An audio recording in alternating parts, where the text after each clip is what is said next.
aqui é a doutora Fernanda, estou dando início a mais um episódio do nosso podcast com o objetivo de relacionar a saúde dos pacientes, principalmente aqueles que fazem procedimento com a ortognática, com a parte geral da nossa saúde. E hoje eu recebo o Dr. Marcelo Iga, que é cardiologista do esporte, triatleta e também 3 vezes Ironman, né? Então, muito bem-vindo, doutor. Obrigada por aceitar o convite, estar aqui com a gente, compartilhar um pouquinho. Eu queria começar pedindo para você se apresentar e como que você foi parar na medicina do esporte, na cardiologia do esporte. Oi, Fernanda, eu que agradeço, na verdade, o convite. Quando você me passou o tema lá que a gente vai conversar hoje, eu adorei, porque é uma coisa que me desperta muita curiosidade, eu trabalho muito com isso. Então, fiquei muito contente de estar aqui. A gente começou, eu sou cardiologista há 30 anos, e há 20 anos eu comecei a fazer exercício, como eu te falei, por uma questão de saúde. Eu precisava perder peso, eu estava com 32 anos e estava muito acima do meu peso atual, estava com 20 quilos acima do meu peso atual. Estava hipertenso, com uma pressão difícil de controlar, batia 18 por 11. Então eu comecei no exercício comecei com a natação para corrigir isso. Em 2 anos eu entrei em forma novamente. Em 2002 eu comecei a nadar, em 2005 eu comecei a correr. Em 2008 eu comprei uma bicicleta e em 2011 eu fiz o primeiro Ironman.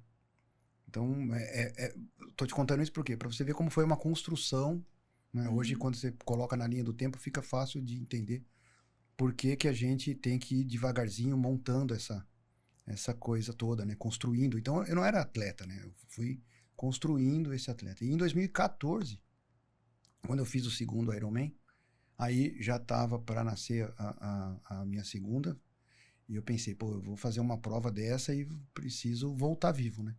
Então eu fui fazer um check-up, eu fui em São Paulo na época, fazer um check-up cardíaco voltado para o esporte. Então em 2014 nasceu esse interesse, eu comecei a estudar isso na época, fui fazer fiz fisiologia do exercício, né? Análise metabólica. Então comecei a trabalhar isso aí, então fui montando esse novo médico, né? Esse novo olhar para as pessoas, e por ser atleta, juntou o útil com o agradável, porque daí eu conheço muitos treinadores, muitas academias, muitas assessorias, já competi contra muita gente que hoje é meu paciente, entendeu? E as pessoas acabam vindo lá no consultório até por causa dessa referência, porque fala, olha, você como é atleta, você entende a minha demanda, o que eu preciso, o que eu estou procurando. Então a gente trabalha assim. Hoje o exercício físico, para mim, ele é um remédio, ele é uma ferramenta de trabalho. Eu indico exercício físico para todo mundo. Na verdade, eu sou o oposto de muita gente que está por aí. Ah, você tem tal problema? Então não faça esforço. Eu digo, não, vamos ver que tipo de esforço que você consegue fazer, como que você consegue fazer, e vamos estipular isso aí, as suas margens de segurança, para você ter qualidade de vida. Nós não estamos pensando só em performance. Em primeiro lugar é saúde. Se você não tiver saúde, você não consegue fazer mais nada. E aí depois que você tem a garantia dessa saúde, aí você pode fazer o que você quiser. Certo. Na verdade, assim, porque que eu convidei o Dr. Marcelo. Ele também é meu cardiologista, estamos treinando. Mas a gente tem uma relação muito grande com os pacientes que possuem algumas deformidades faciais, principalmente um retrognatismo, né, que é a parte da mandíbula mais retruída, com a respiração e com questões de sono, né? A apneia do sono tem muita relação com a posição da mandíbula por conta da obstrução. E a gente nota, eu vejo muitos meus pacientes melhorar desempenho depois da cirurgia. E desempenho tanto em concentração, em foco, em sono, em exercício físico. Alguns começam a correr, falavam que não conseguia correr antes. Assim, tem vários pilares assim, que a ortognática hoje melhora, né? A primeira é a mordida, né? A relação da mastigação, que é o principal objetivo. O segundo é a respiração, sono, e também a parte articular e a estética, que é uma consequência. Então, hoje a gente vai abordar muito essa parte da respiração. Marcelo, o que você acha, né? Como que a respiração impacta o sistema cardiovascular, assim? Não só no esporte, mas como um todo. Nossa, esse é o assunto que eu falei que Me seduz demais. A respiração, na verdade, ela é o centro de equilíbrio da atividade física, né? Não, mas a atividade física pode ser o seu dia de trabalho, né? Pode ser o seu desempenho no seu dia de trabalho. Então, a gente retira oxigênio do ar, né? Eu sempre falo isso. Esse oxigênio é transportado até os nossos órgãos, tecidos, músculo, mas pode ser qualquer órgão. Esse oxigênio faz o que lá? Ele queima a gordura ou o carboidrato e essa combustão gera energia que faz a gente funcionar. Seja dormindo, seja em repouso, seja durante o exercício. E essa combustão forma o gás carbônico que a gente coloca para fora. Então, o nosso aparelho respiratório, na verdade, é o sistema de escapamento que permite essa troca gasosa. Por isso que o oxigênio é tão importante para o nosso funcionamento do nosso corpo. Então, respirar bem é fundamental para você funcionar bem, para o seu corpo funcionar bem. Não tem como você esperar uma demanda energética, metabólica boa do corpo se a sua respiração estiver errada ou insuficiente. Isso no sono é importantíssimo, né? Porque a apneia do sono que a gente trata aqui, normalmente os pacientes, o paciente ele tem a perda respiratória, né? E a oxigenação durante o período ali que ele está dormindo, né? Que é a dessaturação. Isso, na minha área, a gente orienta muitos pacientes que podem comprometer a parte cardiovascular, aumentando pressão sanguínea, podendo gerar ali até um infarto, né? Se for pensar morte súbita e tal. Hoje, né? Como que esses problemas e a apneia do sono, dificuldades, eles fazem isso? Eles alteram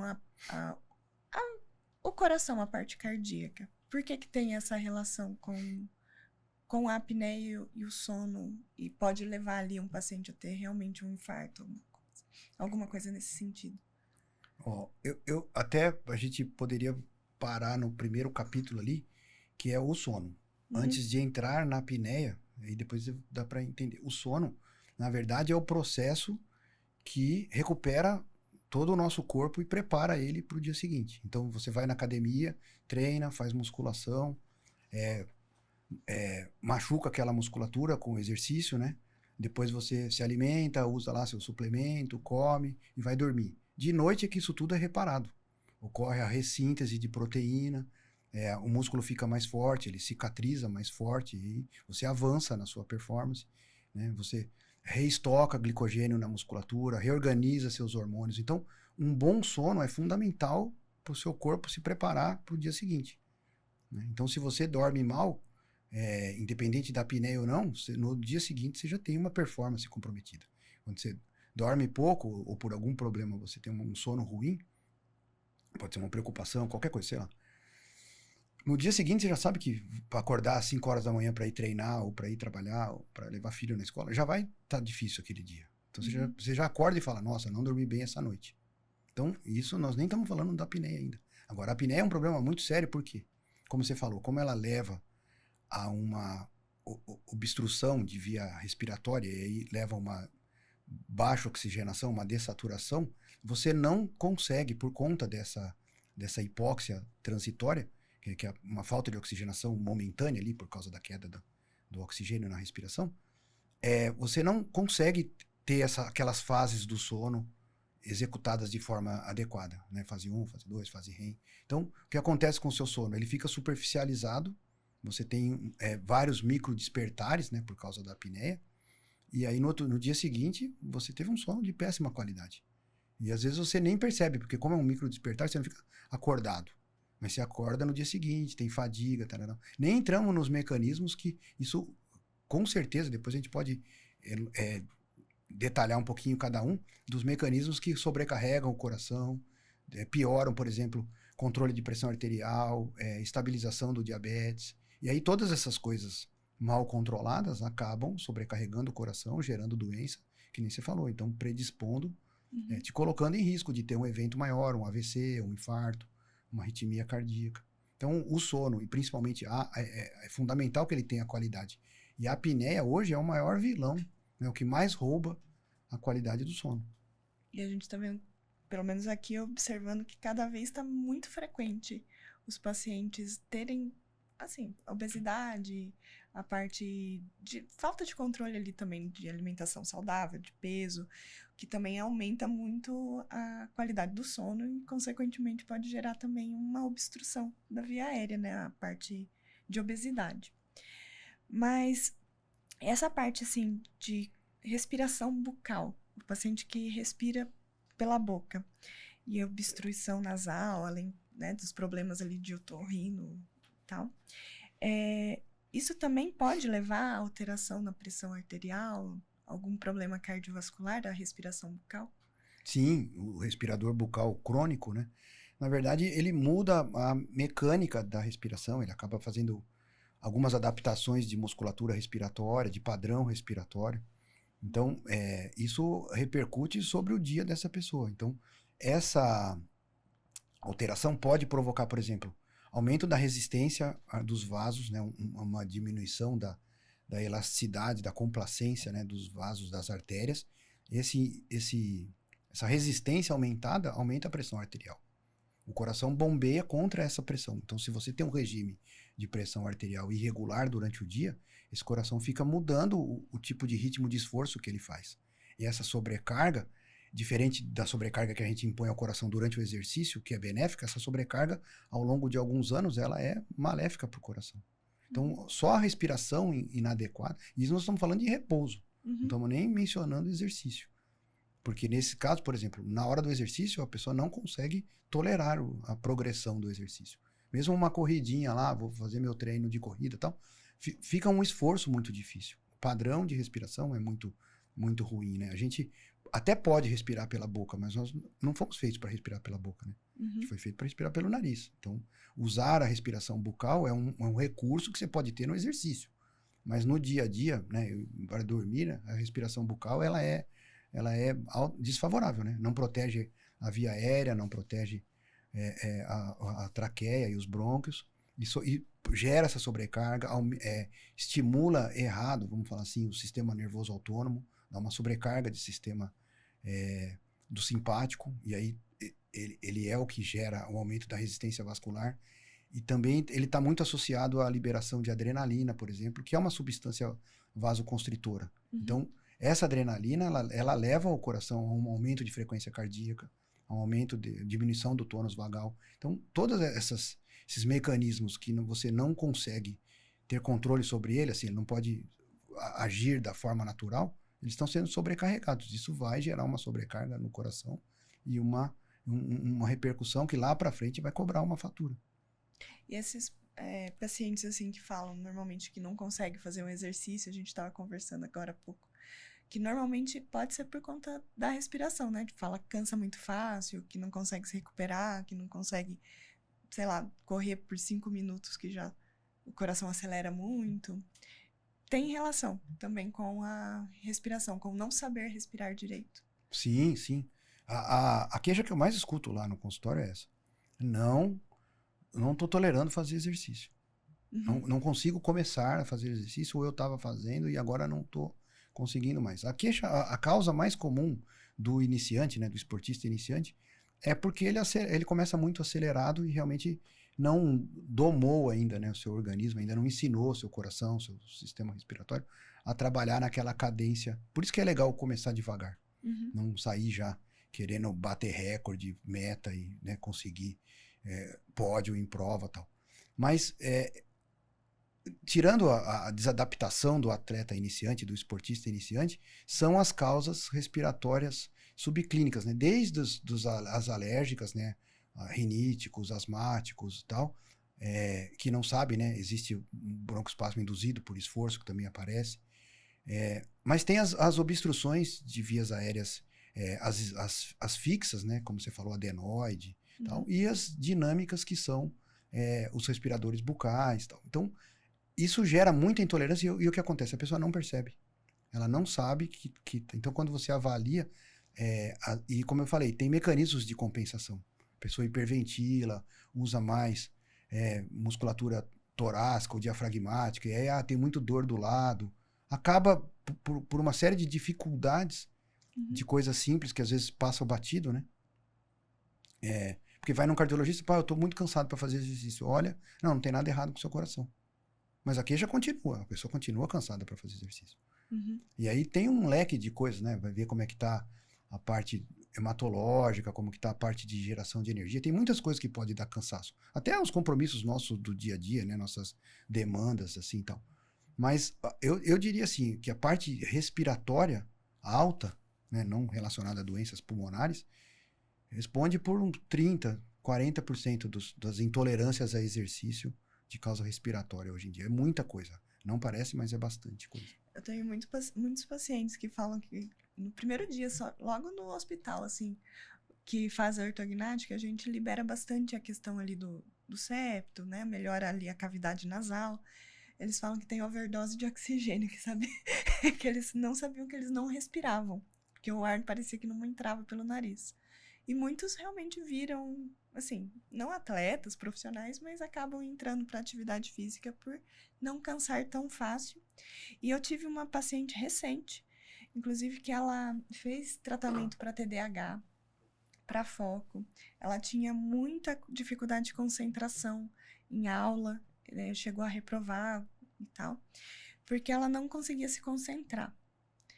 E aí foi um psiquiatra dela que falou para ela olhar a questão do sono, como que estava. Foi descobrir que ela tinha ali uma apneia pela classe 2, né? Que ela tinha realmente um retrognatismo muito grande, muito severo. E ela tomava remédios ali para controlar o TDAH desde a adolescência.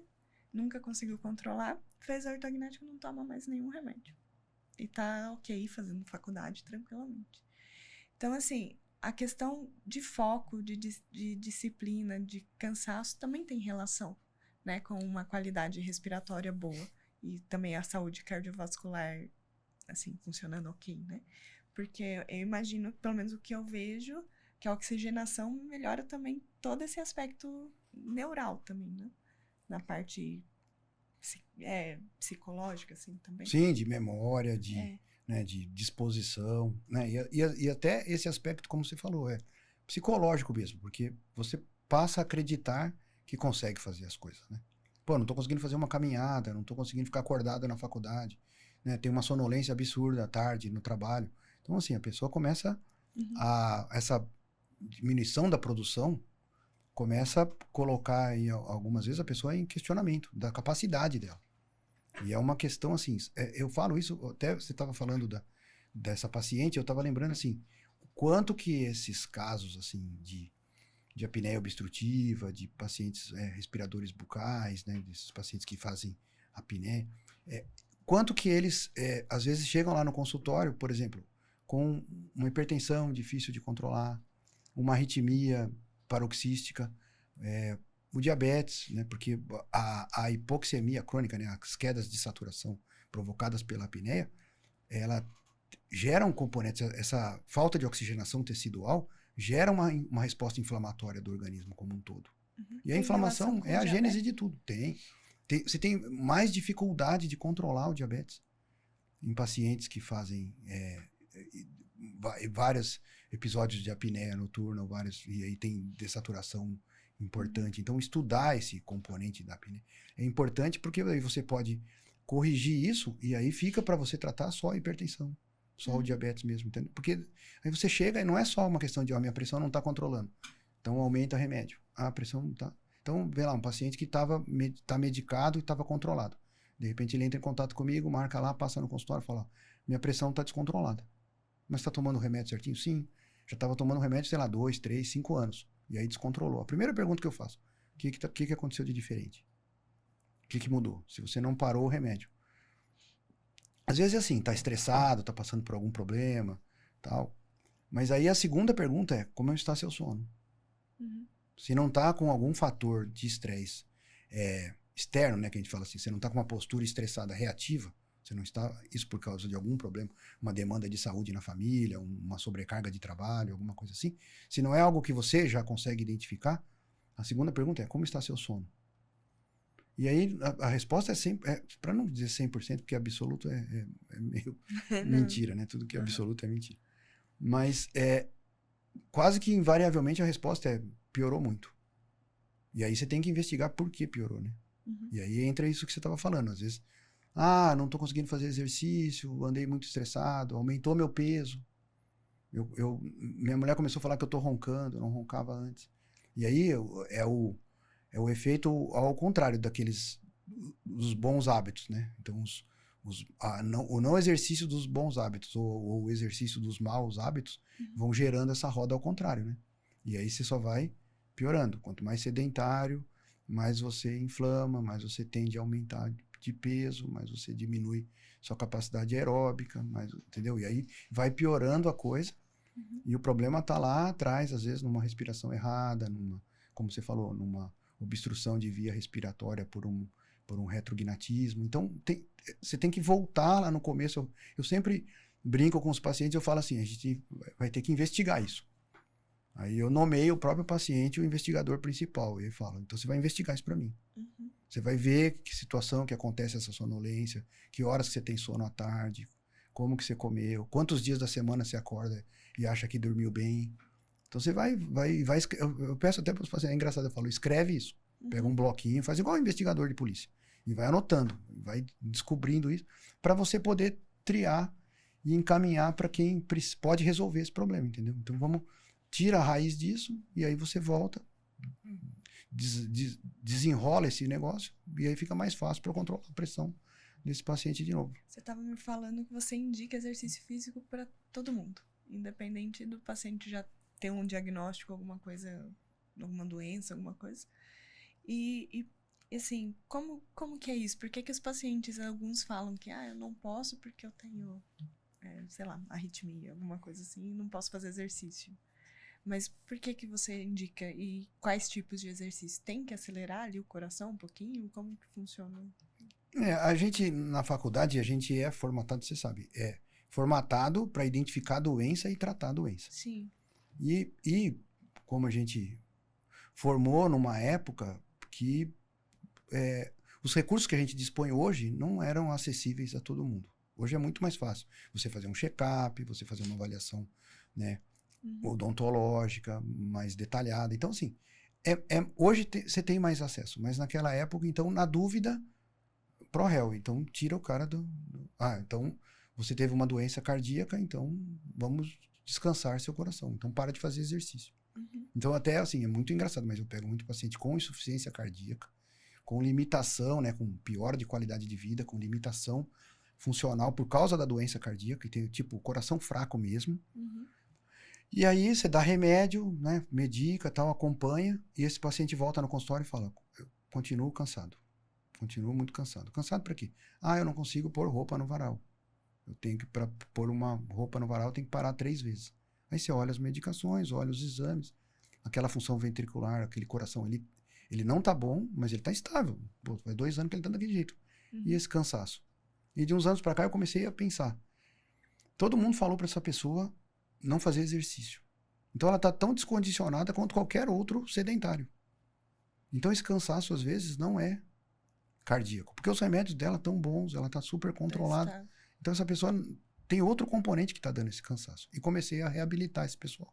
Comecei a colocar eles para fazer exercício. E eles começaram a melhorar. Melhorar muito. Então quando a gente faz a avaliação hoje, por exemplo, de um atleta, você determina as zonas de intensidade em que ele pode treinar para ganhar performance, para ganhar ritmo, para melhorar o cardio, para queimar mais gordura, sei lá. Mas para esse tipo de paciente, você vai determinar a zona de segurança. A partir de tal esforço, o seu coração perde eficiência. Aí predomina a doença cardíaca que vai te limitar. Mas até lá, então eu consigo quantificar até onde essa paciente consegue ir, sem sobrecarregar esse coração. E aí eu falo, vai fazer caminhada desse jeito, vai na academia desse jeito, vai fazer, entendeu? Então às vezes eu oriento o treinador, passo as métricas lá para o personal na academia, e a pessoa vai treinar com segurança, vai fazer exercício físico com segurança. Mas não pode, porque senão você está comprometendo não só a qualidade de vida daquela pessoa, mas a expectativa de vida dela. Você está encurtando a vida dela. Ela vai ficando cada vez mais restrita, cada vez mais parada, e até que ela definha e morre. Sim, até parar. Essa questão de atletas ali que treinam regularmente, como que é a questão, assim, isso é uma curiosidade minha, a respeito dessas... Pra maximizar o desempenho, né? Porque eu tô começando a treinar, eu falei pra você. Eu vejo que o meu coração às vezes chega em 183, só que parece que realmente tá, tipo, sentindo o coração aqui no pescoço, né? Só que eu tô bem. Não é aquela, assim, aquele exagero de se sentir, sei lá, né, com uma função exagerada e tal. Aí eu diminuo um pouquinho o meu ritmo, né, abaixo um pouquinho, só que logo ele já sobe de novo. O que é considerado, assim, normal para um atleta iniciante, armador?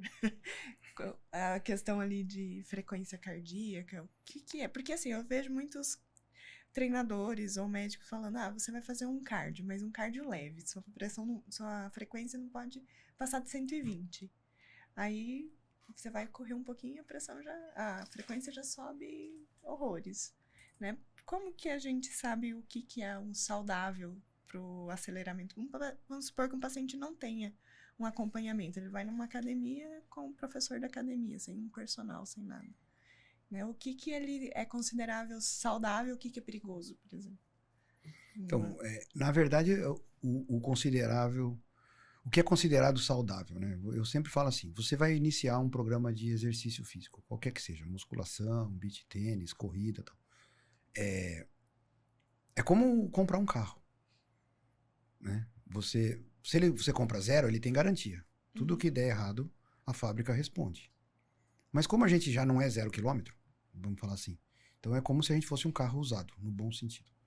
Então, tem que explicar, porque tem gente que se ofende. Então, aí o que você vai fazer quando você compra um carro usado? Você testa ele. Você quer dar uma volta, você conversa, você leva para um mecânico da sua confiança. Tá? Você tem que fazer a mesma coisa com o seu corpo. Então, para começar, você tem que fazer uma avaliação médica. Você tem que entender como que ele responde, você fazer um acompanhamento médico para entender como ele responde ao exercício. E lá no começo do exercício, o sistema cardiorrespiratório, ele não está moldado àquele exercício ainda. Então, a tendência é que ele tenha uma resposta, a gente até brinca, que é um coração adolescente. Às vezes ele exagera.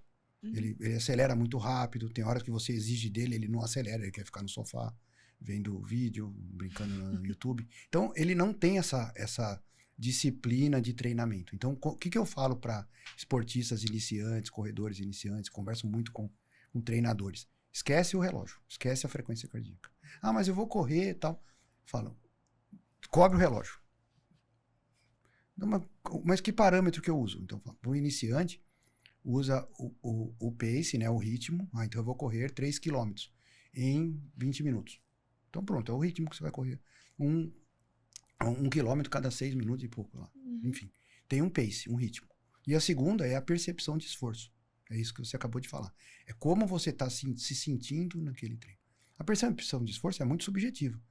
Se você vem de uma noite que você dormiu bem, tá bem alimentada, tá com a cabeça legal, o seu treino vai render pra caramba. Então você vai se sentir muito melhor. E o contrário também é verdadeiro. Mas é interessante você conjugar a percepção de esforço com... era pra eu correr às 6h30. Mas, nossa, pra mim 6h30 hoje tava absurdo, impossível. Eu não consegui. Então, vai mais devagar. Corre pra 6h40, 6h50, sei lá.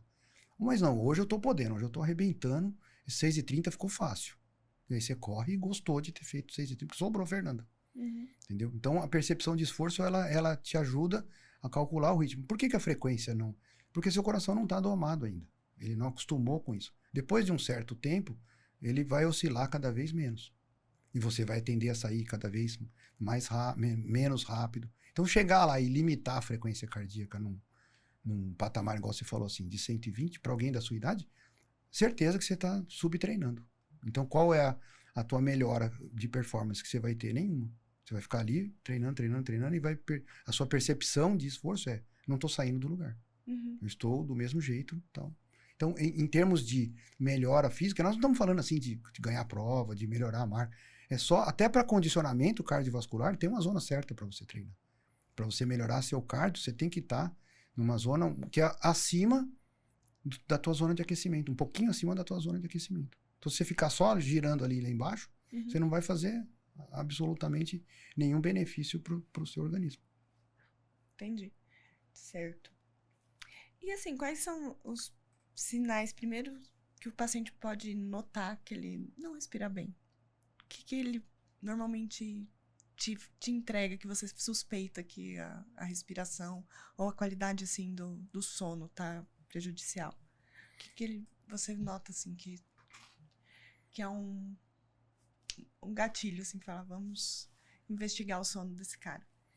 A queixa principal, como eu te falei, tipo, mais da metade das pessoas que chegam lá falam, eu tô cansando muito pra fazer exercício. Pra fazer exercício. Eu tento correr, tento ir na academia e acelero um pouco e a sensação da taquicardia, né? Meu coração vai sair pela boca e eu estou muito cansado. Uma boa parte dessas vezes é assim, eu não era assim antes, eu estou ficando desse jeito. Então, o que acabou acontecendo? Eu coloquei, até por aquela questão de reparo muscular, de recuperação intratreino e tal, eu coloquei a anamnese do sono como rotina nas minhas consultas. Eu pergunto a todo mundo. Então, não é uma questão. Aí eu começo a desconfiar quando eu investigo, né? Tem doença respiratória prévia, teve alergia quando criança, tinha asma, usava bombinha, precisava ir ao hospital, roncava quando criança, tal. E às vezes a pessoa chega e fala, nossa, minha mulher mandou eu dormir na sala. Ou até o contrário, tem muita mulher que ronca.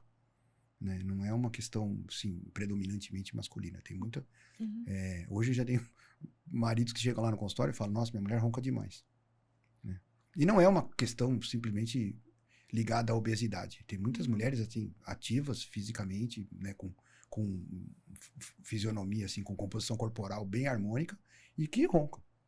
O ronco, ele é um dos sinais que pode ter algum problema aí na questão cardiovascular também, não é? Sim, ele é um dos indicadores mais audíveis, né? De que tem alguma coisa errada ali. Você tá roncando, a ponto de incomodar. Então, você começa a investigar isso. Eu pergunto da qualidade do sono, né? O quanto que o sono é reparador, por exemplo. Eu sempre falo, você demora para induzir o sono? Porque aí você tira aquelas ansiedades, as pessoas que, né, ficam pensando... Ou que tem uma higiene de sono ruim, né? Demora para dormir, fica vendo televisão até tarde, mexendo na internet e tal. Você demora para induzir o sono.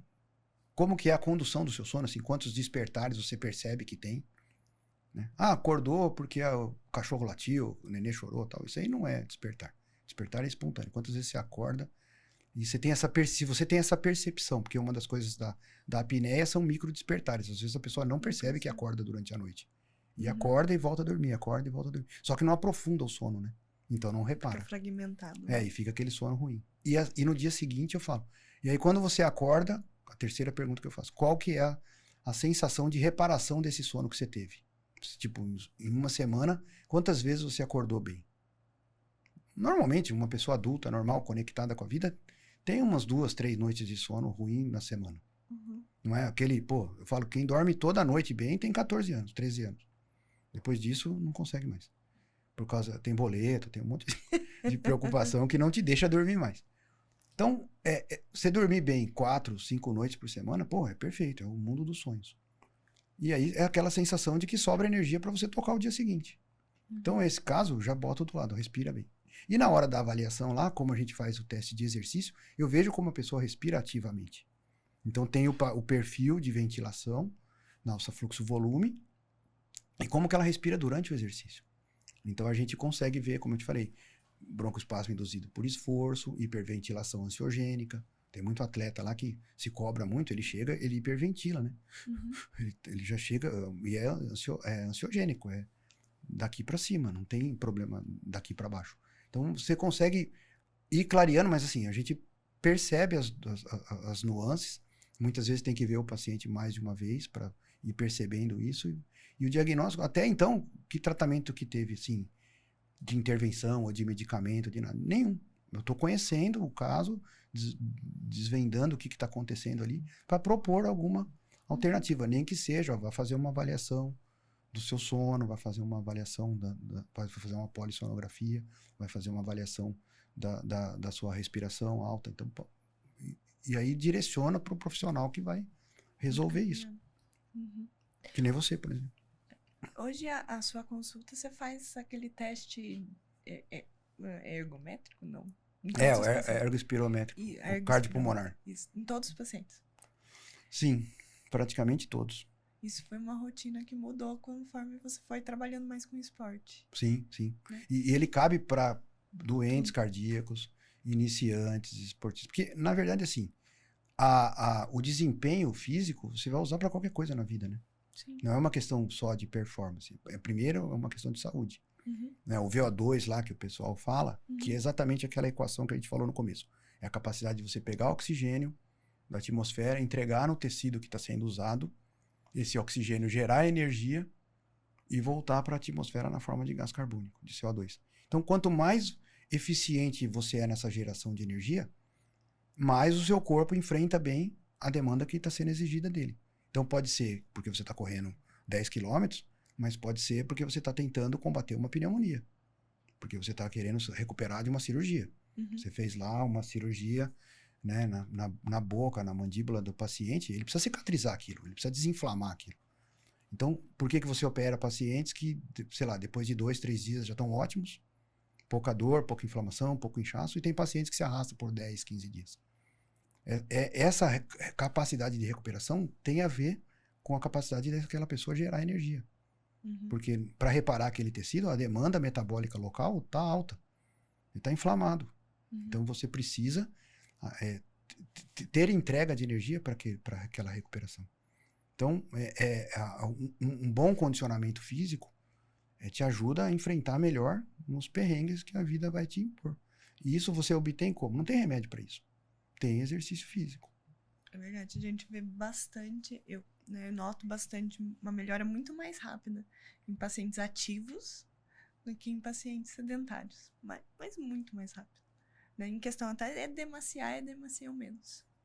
Né? Pacientes assim mais velhos, às vezes sedentários, eles edemaciam bem mais do que os pacientes que são jovens ou ativos ou que fazem alguma atividade física regular. É absurdo, assim, a diferença. E eles mesmos se comparam, mas ele se recuperou tão rápido. E tem a mesma idade que eu, né? Se recuperou tão rápido. Mas, falando em cirurgias, né? Voltando aqui um pouquinho, até por uma dúvida que os pacientes têm.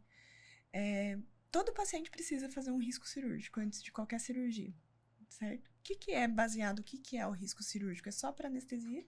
Só para o paciente ter condição de passar por uma anestesia geral, ou vocês avaliam também outros parâmetros de recuperação? Que eu vejo que alguns médicos solicitam outros exames além do eletro, né? Faz um eco, algum outro... Teve já paciente que fez até cintilografia cardíaca e tal. Né? O que vocês avaliam para um risco cirúrgico de um paciente poder passar por um procedimento cirúrgico bem? Assim? O procedimento, né, cirúrgico, o perioperatório ali, desde do estresse gerado, amanhã eu vou operar, e aí já não dorme direito, tem que ficar em jejum, não pode beber nem água, aquela coisa toda, já gera um estresse físico, né? Você já fica em jejum, já cai sua glicemia, sua insulinemia. Então, o que a gente avalia, assim, é a capacidade da pessoa passar por aquilo, por aquele estresse todo. Então, aí o que você considera? A cirurgia que vai ser feita, o tamanho, né? Todo mundo pensa assim, que, abrir a barriga da pessoa e operar o intestino é pior do que operar um adenoide. Às vezes não é. Entendeu? Então, não é o tamanho do corte que vai dizer o tamanho da cirurgia. É o tempo que vai ficar anestesiado, o tipo de anestesia que vai usar. E aí a gente considera aquela pessoa em si. Então, já é uma pessoa que tem doença, já é uma pessoa, é um diabético, é um hipertenso, é um cara que já tem stent no coração, ou teve uma neoplasia que precisou fazer quimioterapia. Então, você tem que avaliar a condição daquela pessoa para passar por esse estresse do perioperatório, que vai desde antes da cirurgia até a hora que você fala, tá tudo bem para ter alta. Né? Porque não é só a indução anestésica, não tem só a ver com o anestesista, né? Ou com a anestesia. Então, a gente avalia o histórico daquela pessoa, medicamentos, se tem que substituir, se tem que parar a medicação, se tem que usar alguma coisa, se tem que fazer uma profilaxia com antibiótico por alguma questão cardíaca, valvular específica, né? Principalmente quando vai mexer em dente, implante e tal. E aí tem os pacientes assim, cardiopatas, né, diabéticos, que eles demandam um olhar específico, um preparo para aquela cirurgia. Não é uma avaliação e diz, você está tudo bem. Às vezes o papel da gente, do cardiologista, é preparar aquela pessoa para a cirurgia. Não é dizer, é como falar do exercício, né? Não, você não pode operar. Bom, mas então a Fernanda indicou um procedimento, tem um propósito para aquilo. E eu vou chegar e falar, não, tá contraindicado. Não, é uma relação custo-benefício. Sim. Vai te fazer bem? Você realmente precisa fazer aquela cirurgia, né, no maxilar ou na mandíbula? Então, beleza. Então, eu tenho que te preparar para isso, para você passar por aquela cirurgia com o menor risco possível. Uhum. Então, às vezes se pesam, analisa a situação, vê o que vale a pena. Não é só operar, né? Sair operando e pronto, acabou. Uhum. Mas você tem que garantir, não garantir, né? Mas você tem que se cercar de cuidados para que aquela pessoa vai sair desse processo todo, né? Sim. E vai se recuperar bem. Então, aí sim o procedimento foi bem sucedido. Então, a avaliação tem essa finalidade. É identificar naquela pessoa riscos de passar. Então, sei lá, uma pessoa de 20 e poucos anos que não tem doença nenhuma, não toma medicamento nenhum, e vai fazer um procedimento, um implante, é uma anestesia, é um procedimento muito mais tranquilo de avaliar e liberar do que uma pessoa de 70 anos, que já operou o coração, que já tem o rim que não funciona bem, que tem um monte de coisa, e vai passar por uma cirurgia mais extensa, e vai ficar anestesiado lá 4 horas na sua mesa. Uhum. Entendeu? Então, esse caso... Tem casos até que a gente acompanha no pós-operatório, né? O cardiologista vai lá na UTI, vê esse cara acordar, vê ele recuperar e devolve ele, né? Entendeu? Ó, tá aqui, deu tudo certo. Sim, aqui na clínica a gente tem vários extremos, né? De pacientes muito jovens, saudáveis, até pacientes mais idosos, já que tem comprometimento sistêmico grave, severo, né? Um ASA 3 ali. Já tive paciente que precisou fazer implantes dentários por recomendação do gastro, porque ele não conseguia mastigar e estava fazendo mal. E aí faz, né? Em hospital, UTI, o cardiologista acompanhou, né? E o gastro também. Ele era renal crônico, nefro também. Foi com certeza uma bateria ali de médicos e multidisciplinaridade e o tratamento inteiro. Então, é realmente olhando cada paciente individual, né? E em relação ao estresse, que hoje as pessoas têm muito, né? Acho que é o mal do século é a ansiedade, o estresse, né? Quais são os benefícios, assim, de ser ativo em relação à melhora da saúde e até ao alívio, né, de ansiedade? Porque eu vejo muito paciente que são jovens e já dependentes de ansiolíticos, antidepressivos. Existe alternativa, não existe? Lógico, né? Todos os pacientes precisam ser avaliados, né? Com a questão psiquiátrica e tal. Mas eu vejo cada vez mais jovens usando remédios controlados de uma forma, assim, absurdamente rápida, né? Sem tentar outros métodos, sem fazer uma atividade, às vezes, algum hobby, alguma coisa. Você tem pego muito... Sim, sim. É um, tipo, o mal da moda, né? Então, na verdade, a gente vive hoje num mundo muito acelerado, né, Fernando? A quantidade... Até a gente estava brincando da corrida lá, em 2006, que deu o último boom da corrida de rua. Como que a gente divulgava a corrida de rua? Em outdoor, né? Uhum. E revistas. Então você tinha que comprar revistas especializadas de corrida em banca de jornal. Então nós estamos falando de menos de 20 anos atrás. Verdade. E hoje você tem tudo na palma de um celular, né? Entendeu? Então a quantidade de informação ajuda nesse aceleramento. Ajuda nessa ansiedade que você está falando, né? Esse excesso de futuro, do que está por vir, né? Uhum. E quimicamente, assim, eu não tenho absolutamente nada contra remédio, né? Contra a indústria farmacêutica. Eu sou filho de farmacêutico. Eu fui criado com meu pai vendendo remédio. Então, eu não posso reclamar de remédio. E eu prescrevo sempre que precisa. Sim. Mas, o que acontece? Quimicamente, a gente consegue qualquer coisa. Quimicamente, eu consigo fazer uma pessoa emagrecer, desacelerar o coração, controlar a pressão, diabetes, tireoide, entendeu? Dormir, acordar, ficar acordado. Então, quimicamente é possível tudo. Mas sempre que você coloca alguma coisa externa no seu corpo, alguma coisa interna adormece. Então, se eu te der insulina para você digerir seu carboidrato, a glicose que você come, seu pâncreas tira férias. Para que ele vai ficar liberando insulina se você está repondo externo? Uhum. Uma coisa é se você não tem aquela produção e aí você precisa colocar externo. Outra coisa é se eu começar a dar o externo. Assim, não, porque hoje um dos males da saúde moderna é o bom não tá bom. Então você vê um nível lá de uma substância X no seu corpo, mas isso tá dentro do normal, mas a gente pode otimizar isso. Pode, mas precisa, entendeu? Então, o lance de se apegar à medicação tem muito a ver com isso. É não querer desenvolver o processo, entender o que está acontecendo, procurar uma alternativa para isso. E o exercício físico, como você falou aí, nessa questão da ansiedade, dos transtornos de atenção e tudo, ele é, sim, cientificamente, ele é explicado por duas coisas. Primeiro, é a bendita da endorfina, né? Aquela sensação de bem-estar que você tem depois que treina, a liberação daquelas substâncias que quimicamente no cérebro vão fazer você sentir bem-estar. Então é aquele dia que você não quer treinar, mas que depois do treino você se sente bem, trabalha bem e tal. Então, quimicamente tem realmente um efeito. E segundo, eu falo que assim, é um baita de um apreço de autoestima, né? Porque vamos supor, a hora que você tá lá correndo, não tem outra pessoa que você tá cuidando que não a Fernanda. Então você tá demonstrando o quê? Amor próprio. A hora que você tá lá, depois você pode cuidar de 20 pessoas naquele dia. Mas naquele momento você estava cuidando de você.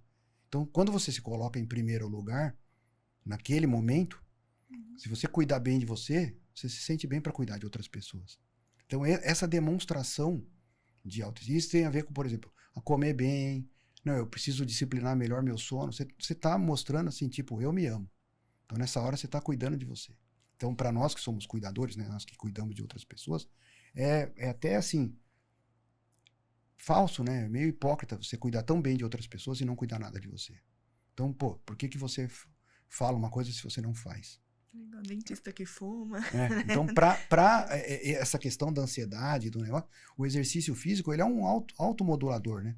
Ele faz você se sentir bem, ele faz você aprender a cadência, né? Então, agora você falou, eu tô evoluindo minha corrida, vou aumentar a distância, vou chegar nos 10K. Precisa respeitar esse processo. Então, vai demandar o quê? Paciência, resiliência, calma, Fernanda, sabe esperar. Então, você tá fazendo o quê ali? Meditando, né? Você tá organizando a vida, você tá ensinando você, né? Controlando a criança que tem aí, que quer fazer tudo rápido, tudo de qualquer jeito. Então, isso ajuda pra caramba o controle mental nesse mundo acelerado que a gente vive hoje. Verdade. Você falou a questão de alimentação também, né? Eu vejo bastante pacientes indo, né, para os Ozempic da vida para emagrecer em busca de um resultado rápido, né, de emagrecimento, assim, até estética mesmo, né? E também relacionando, você falou que hoje você trabalha com uma equipe também multidisciplinar, com físico, nutricionista, né? A questão alimentar também ajuda muito em relação à performance e também à saúde cardiovascular também, né? O que normalmente você orienta em questão de alimentação? O paciente tem que ser muito restrito? Uma pessoa, assim, não atleta, uma pessoa normal, né?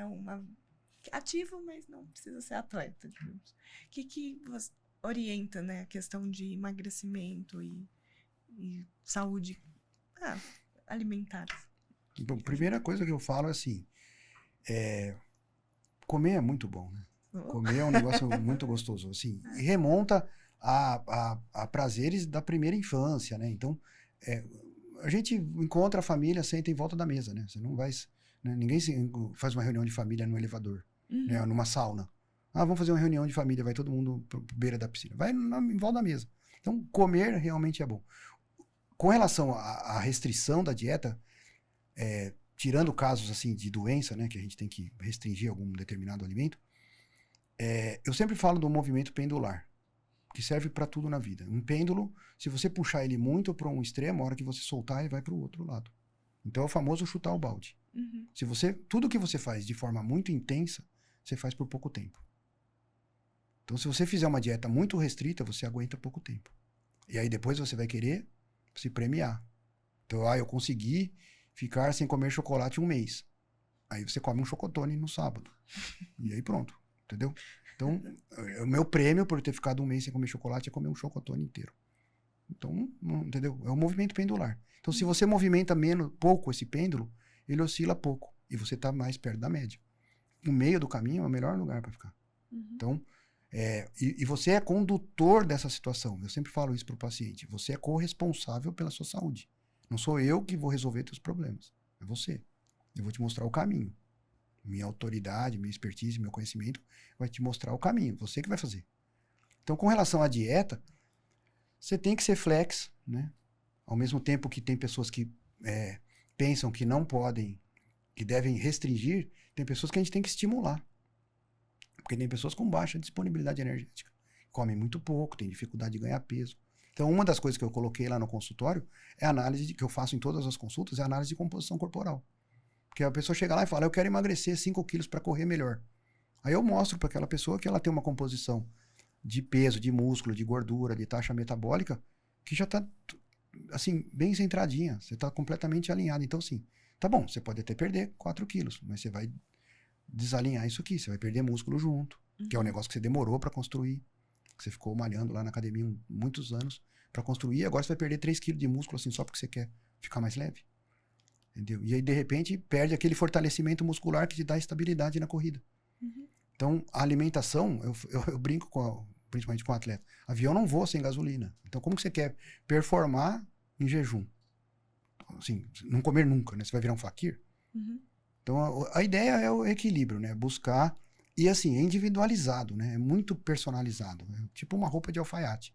Não adianta criar uma fórmula que serve para todo mundo, que é outra coisa que eu vejo muito por aí também, né? Pega aquela fórmula padrão e aplica para todo um grupo de corrida lá. Tem gente de 40, de 20, de 60 anos, tem mulher, tem homem. E aí aplica a mesma fórmula para todo mundo. Não vai ter resultado para todo mundo igual. Entendeu? Então a alimentação é a mesma coisa.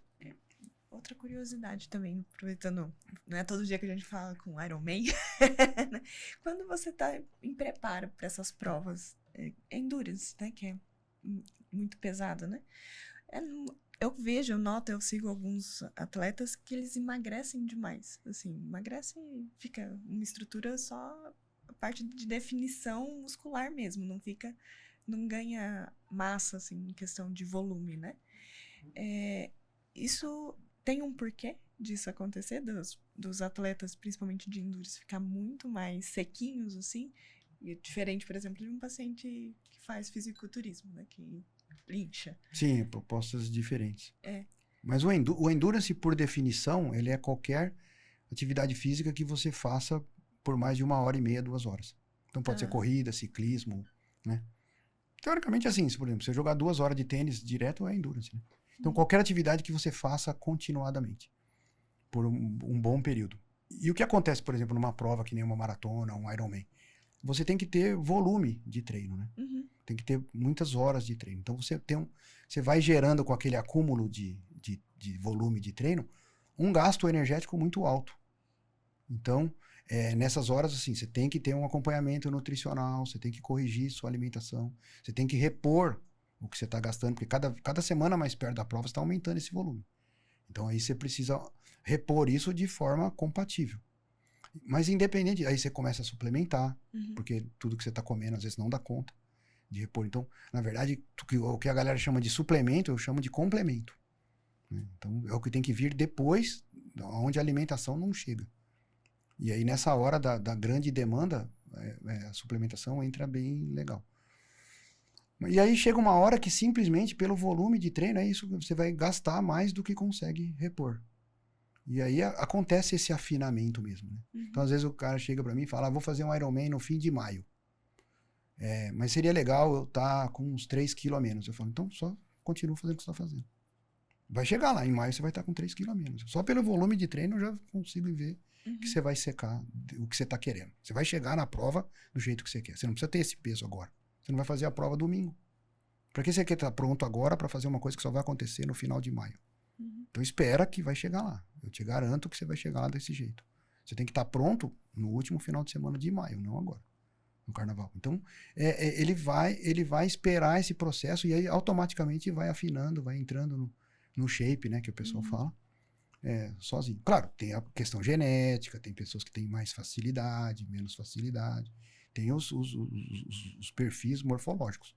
Mas dentro disso é possível. E tem um outro mito, já que você falou, eu lembrei de uma coisa muito interessante. O cara magrelo corre melhor. Hoje em dia a gente vê muita gente forte que vem da musculação, do crossfit, por exemplo, correndo bem. Quando eu fiz crossfit, eu treinei crossfit acho que quase 6 anos. No começo, as corridas no treino tinha 200 metros, 100 metros. Tinha corrida de 50 metros, era um tiro. E hoje, o pessoal está treinando 5 quilômetros, 8 quilômetros. Eles colocam, às vezes, entre treinos lá no box, falam, ó, hoje é dia de você correr 5K. Qual a finalidade dessa corrida mais longa? É correr em baixa intensidade. Por quê? É ali que você desenvolve o cardio, ali que você desenvolve a capacidade aeróbica. Então, voltando àquela questão que você falou, como que você treina um coração? Como que você molda um coração? Eu falo isso muito para corredor. Quer aprender a correr rápido? Aprende a correr devagar. Porque a hora que você fizer é uma pirâmide. A sua estruturação física, o seu condicionamento é uma pirâmide. Se você fizer uma base boa, firme, larga, você pode pôr um monte de andar em cima.